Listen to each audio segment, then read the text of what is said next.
Hello, I'm Mary Ann Dalton, and welcome to Active Aging, a program devoted to exploring issues of importance to older people and people living with disabilities.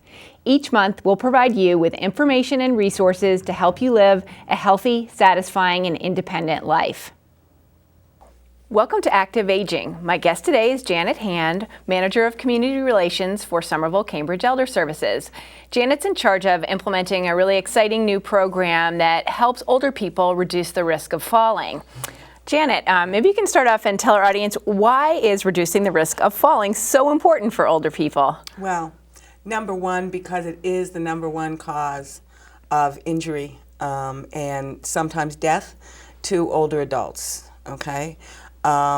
Two, falls can be indicative of another physical problem that might be occurring and needs to be addressed, okay? People have the misconception that falls just happen. They don't. There's a reason for them.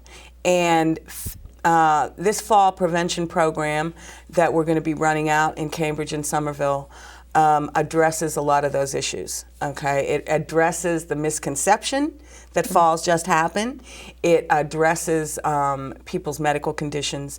It addresses their fears about falling down. So it's a really important program for people to learn and incorporate into their daily lifestyle. Interesting. So what do you think the sort of the number one risk for older people, if there is a number one risk for older people for falling, is? Lack of conditioning? Lack of the strength, their own strength. And what this course will teach you is a variety of strengthening exercises for your feet, your ankles, and your legs, and a few for your upper body. The program comes with self-evaluations, brainstorming techniques, problem-solving techniques. It comes with home safety, self-assessments that people take home and do on their own and bring back to the class and talk to others about their fears and what their home environment is like, because about 50% of the falls that take place and injure people happen right in their own home. Interesting. Now, this program, it's called A Matter of Balance, and I believe it was developed by originally by Boston University. Yeah, and there's a clinical model that was developed by Boston University and utilized with great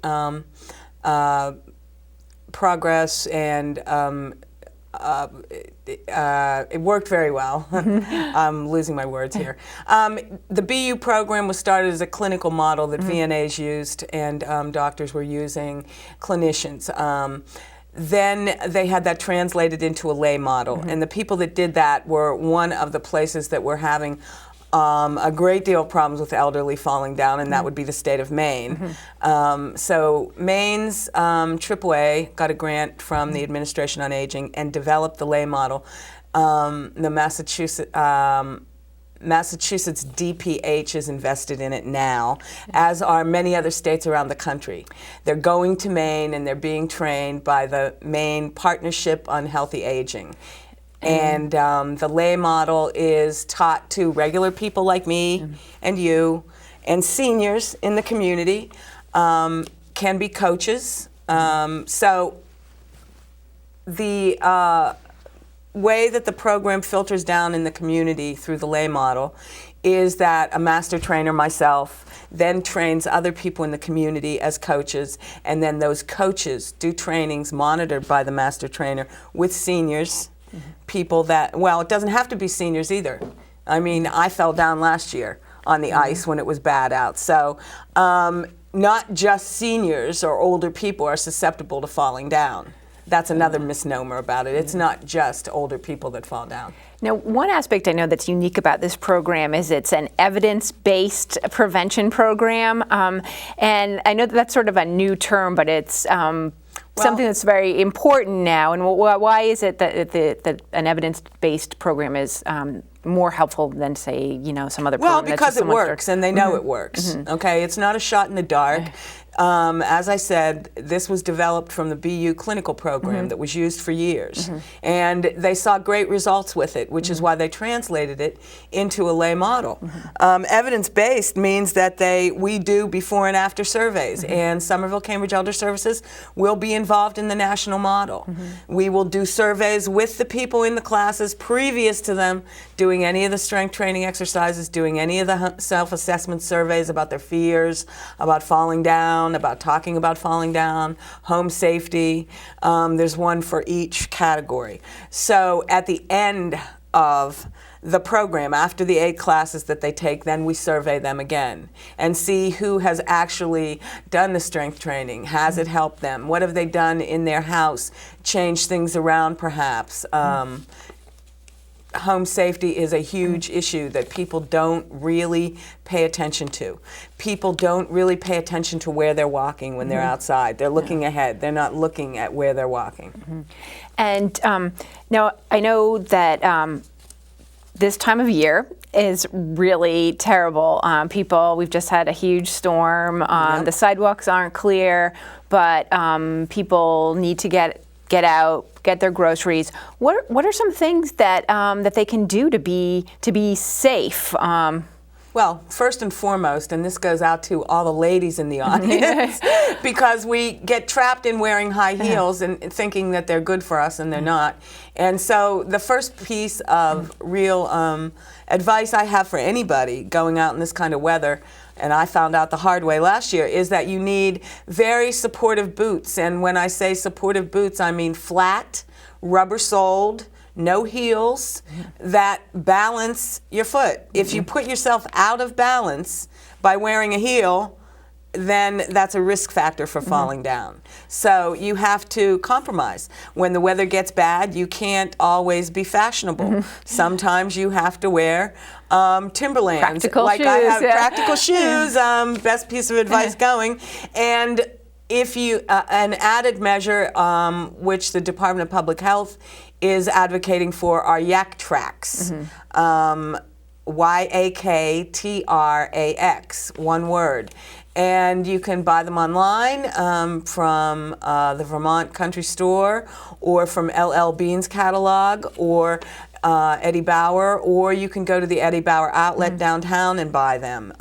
Very good. They slip over your shoes or your boots, whichever you have on. They strap on, and they've got little ice picks on the bottom that actually dig into the ice while you're walking on the sidewalk. That would seem like be wonderful, especially for older people who are a little worried about falling. And they're not really that expensive, under $20. So, you know, if you can save medical bills, a broken bone, and continue being independent and active and going into the community, which is what a lot of people don't do. First snow comes, the ice doesn't get cleaned up by the DPW, they stay inside. Yeah, and now that's a very interesting point, is that how quickly we lose our muscle mass. And I think we've seen that a lot at Somerville Cambridge Elder Services. We hear of older people, as soon as snow comes, they stop exercising, and then they're at greater risk for falling because they've lost their strength. What can someone do in their apartment, in their home, if they are limited in their ability to go outside, if they are a little afraid? All of the exercises that are included in this program can be done sitting down, or if you stand up to do a few of them, like the toe raises, you're always holding on to something, another piece of furniture or something. You don't have to go out to a gym to do any strength training. You don't need weights to do any of this. Simple stretches like this with your toes, circular, like this. The same thing I'm doing with my hand right now, you should do with your foot. Your ankle bone, or your ankle joint, which is made up of 3 or 4 different bones, is the most important joint in your body for balance. Okay, so when they call the program a matter of balance, they also teach you about your physiology, which a lot of people, including myself, were not aware of, that the muscles in the front part of your leg here are the most important strength to strengthen, because they're the ones that balance you. Most people, when they go to fall, or they think they're about to fall, stick their arms out. And it's got nothing to do with your arms, and everything to do with your feet. and how you balance on your feet. Okay, so when you stick your arms out like this, you're actually putting yourself more out of balance, and then you fall down and break an arm, a wrist, an elbow. And then I'm sure people have had that experience, you know. So little things that you can do even when you first wake up in the morning and you're sitting in bed, you can do some of these exercises. The toe spreads.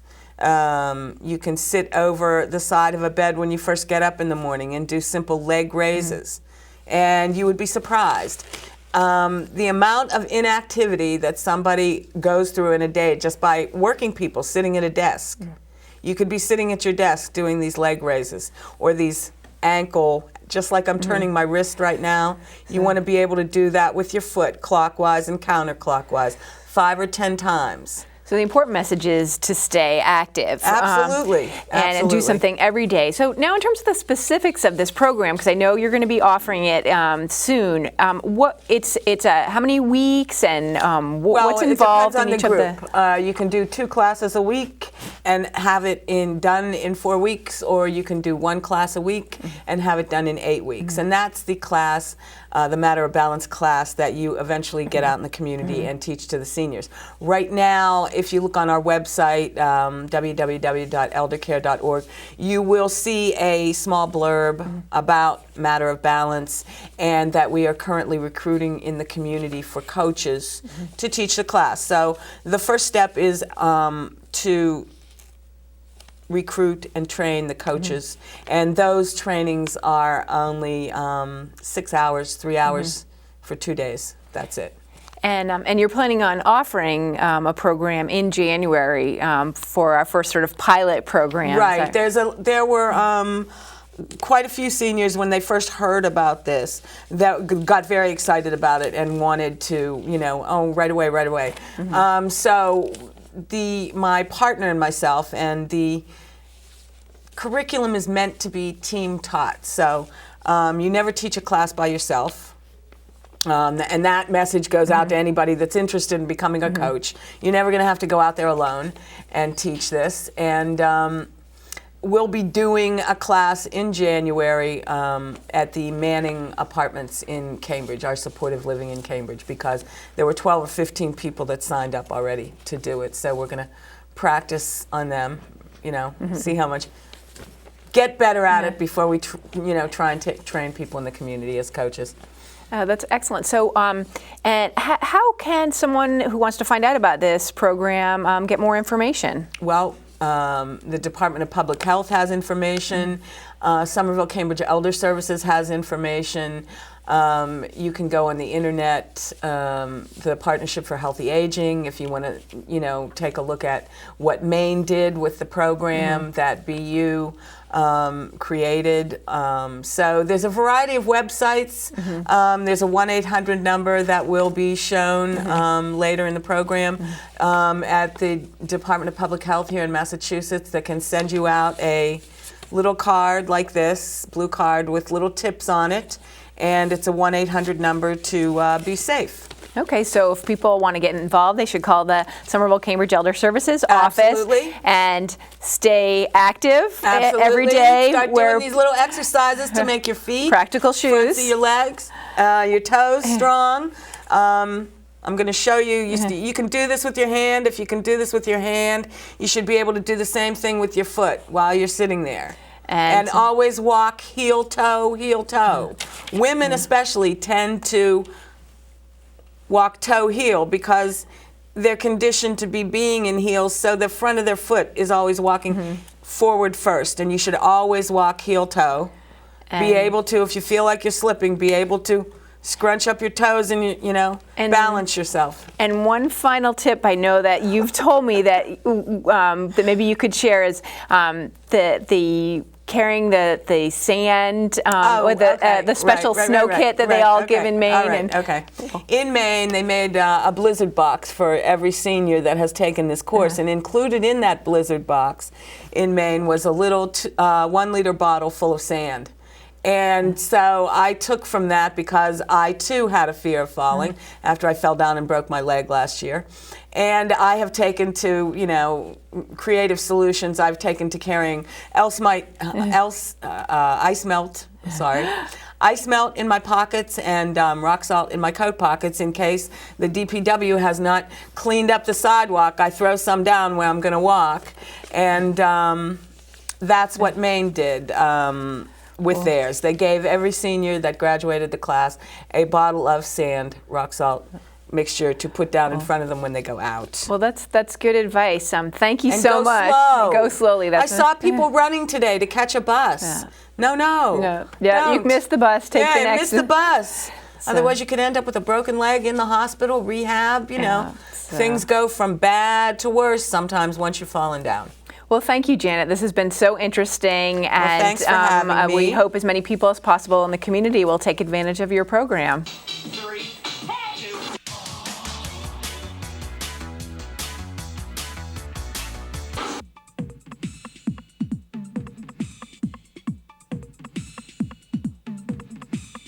Good. Smaller range of motion, yeah? It's 4, 3, to the back of the hand. Is it any wonder we older people don't get as much exercise as we should? So many things in our culture lead us to feel that inactivity is a natural part of aging, that idleness goes with old age the way butter goes with bread. We're led to believe that fitness and independence are somehow the property of the young. For some reason, a lot of us think we're too old for exercise to make any difference. We think we have no control over the changes that come with aging. They just happen. And worst of all, we honestly think we're supposed to become less active as we get older. Says who? In the next few minutes, we're going to take a look at how inactivity sneaks into our lives and the things it tricks us into believing.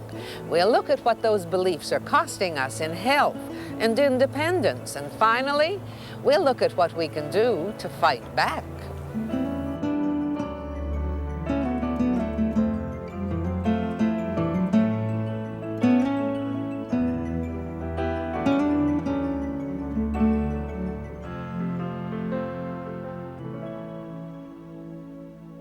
I don't exercise. It's not important in my life. I haven't given it a great deal of thought. I'm lazy, for one thing, and I'm not terribly self-disciplined. I'm not much good at exercise just because I'm not too strong on my feet. My legs tire easily, and I can't walk too far. I've never gone to exercise because I worked until age 70. I don't think it's important at our age. We're on the way down, we're on the way out. I feel as though we just get into a rut. Mentally, I'm thinking young. The body doesn't keep up with me. Sound familiar? I guess we've all said things like that at one time or another. Are they just excuses, or are we afraid maybe we'll hurt ourselves if we get more exercise? Well, of course we have to be careful. It's just common sense. A strenuous workout would be dangerous for someone who hasn't exercised in years. But who says exercise has to be something that wears you out? Isn't it just common sense to say that some exercise is better than none at all? Any level of physical activity is better than being completely inactive. Some of what we have been calling aging all these years really isn't aging at all, but is really due to prolonged periods of inactivity or just not optimal levels of activity. So what we know is that some of what we think is aging is in fact preventable or reversible at all stages of life. Staying active makes you feel better, and not just in your body, but in your mind as well. Ask anybody who does it. There's something about exercise that lifts your spirits and puts you in a better frame of mind. When I exercise, I just feel lighter. Makes me feel, that I want to do something. It just lifts your spirits. I feel good. I think for older people, feeling good about yourself is very important because often there are a lot of losses. There are physical changes, there are social losses of a spouse perhaps. So it's very, very important that one keeps up one's mental health as well as their physical health. Exercise seems to have an elevating effect in terms of people's mood, people's ability to socialize and interact with people around them. By giving our old bones a well-deserved rest, we may think we're doing ourselves a favor, but we're really taking a big health risk. The plain truth is that the lack of exercise in older people is just as harmful as overexertion. Sitting around isn't just boring or lonesome, it is dangerous to your health.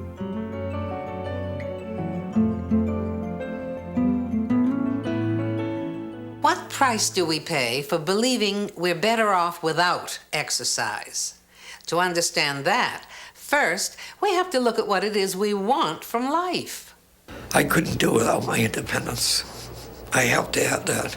I would have just been a basket case if I could no longer move and stay independent and do what I wanted to do. I just didn't want anybody to have to take care of me, I hope. I want to be comfortable and I don't want to be a burden. Most of us seniors don't want the body of a weightlifter or a ballet dancer.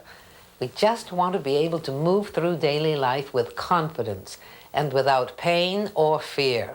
We simply want to be able to do and act for ourselves, to feel good, and to make our own choices. Think about it. These are the things that everybody wants, young or old. But inactivity threatens to take these things away from us. There are many ways for inactivity to creep in and take over your life.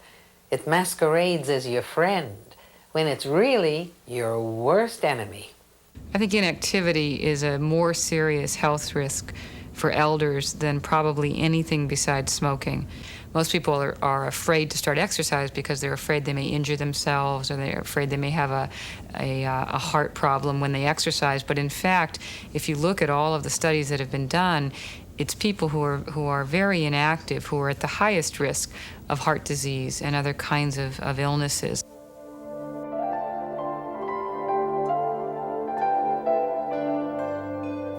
How difficult is it for us to fight back against inactivity?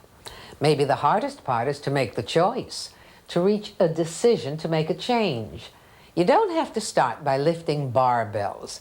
Maybe you start by lifting a finger, by simply deciding that your life belongs to you and you mean to keep it that way. I get up very early.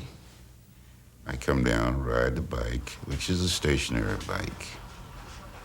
And then I get to riding, and I say to myself, I say, well, hey, I'm going to Cambridge. I'll be back soon. But I just keep it in my mind that I'm going to Cambridge. And I think that helps me to do that 3 miles a day. I can walk the corridors. You know, we have nice long corridors if you really want to walk. You know, this winter, I don't think I set foot out for 3 months. But the weather's getting better, so maybe I'll get out more. The next challenge is to stick with it. There will be times when inactivity tries to creep back into your life and sabotage your efforts to help yourself.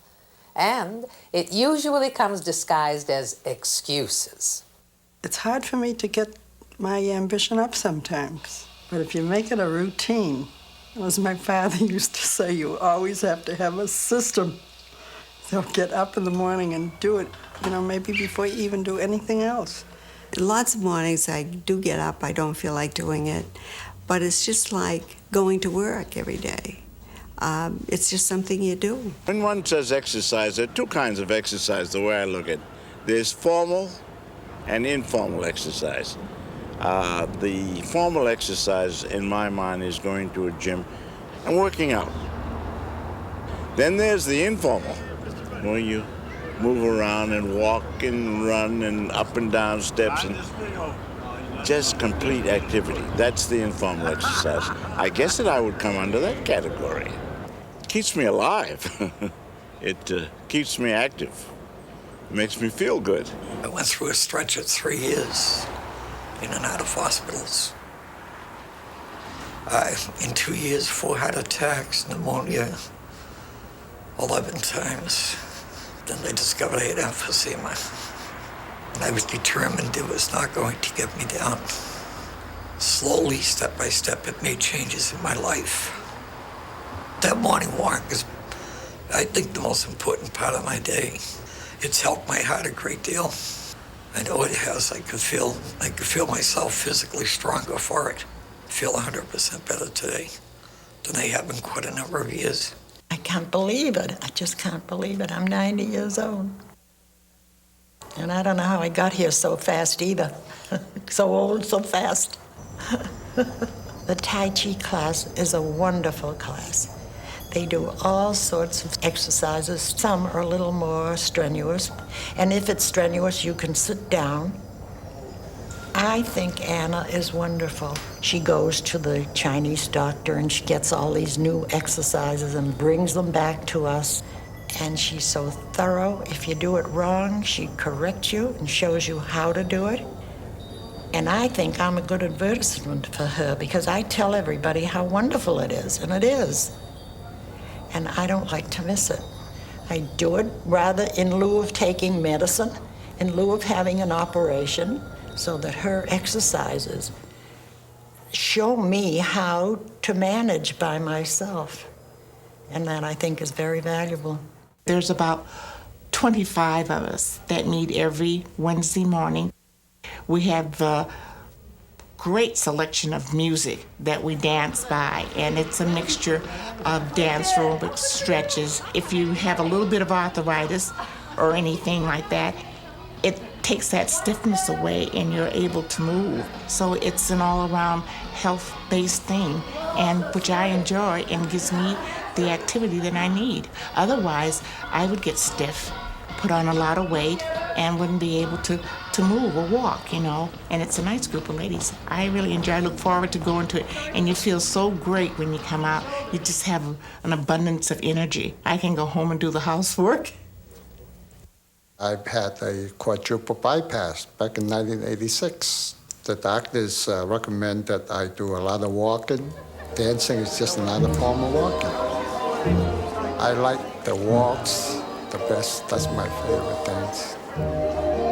It's a lot of fun and good exercise.